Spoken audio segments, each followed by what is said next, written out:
Hello, my friends. Wolf Tiger here. It's Tuesday, and it's time for yet another exciting episode of The Things That Make You Go,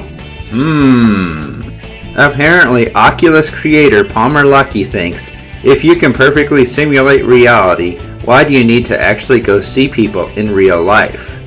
Let me get you the details on this interview. Virtual reality headsets like Oculus Rift must expand beyond visuals and allow for touch-based human-to-human interaction, creator Palmer Luckey said in an interview from the PAX East convention in Boston.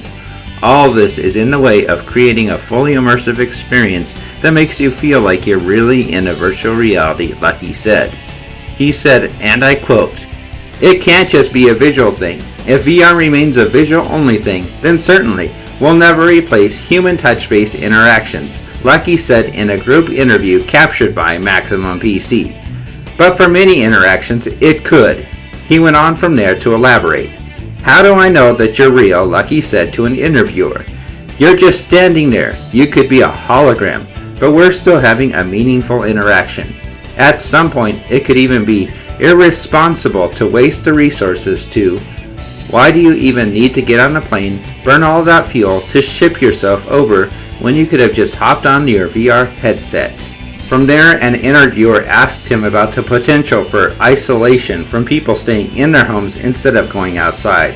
Luckey had the following to say, "Physically isolated maybe, but I don't think socially isolated. If anything, I think VR is one of the most potentially connecting technologies we have out there. I guess you will have to ask yourself, why do we care if we're physically isolated if we're mentally connected? If you can perfectly simulate reality, why do you need to actually go see people in real life?" There were some other things in there of interest, such as even simulating sitting at home watching TV. But we're already well into the Twilight Zone and Matrix area, so we don't need to go any further. One thing I can say for sure is, this guy is pretty far out there. Okay, being an advocate for VR is one thing, but then talking about replacing real life with simulations is something else entirely.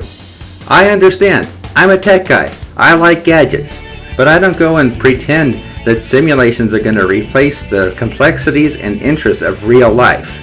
If I see virtual reality, I'm going to say, cool, that's pretty cool simulation, then I'm going to want to go out and actually experience it for myself, to see if that simulation is correct or there's something missing.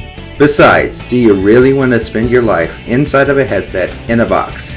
I sure don't. I'd like to live a real life, talk to real people, and not have to wonder, was that a simulation or did I really talk to a real person and not a recording? Doesn't this just sound like the beginning of one of the science fiction novels or movies where at the end the characters are struggling to find reality again? Honestly, I think Parker here has just seen The Matrix one too many times and needs to step back and actually experience reality. Take the red pill, man. It'll free you. As always, we'll keep our eyes open and see what happens next. That's all for now. Peace out.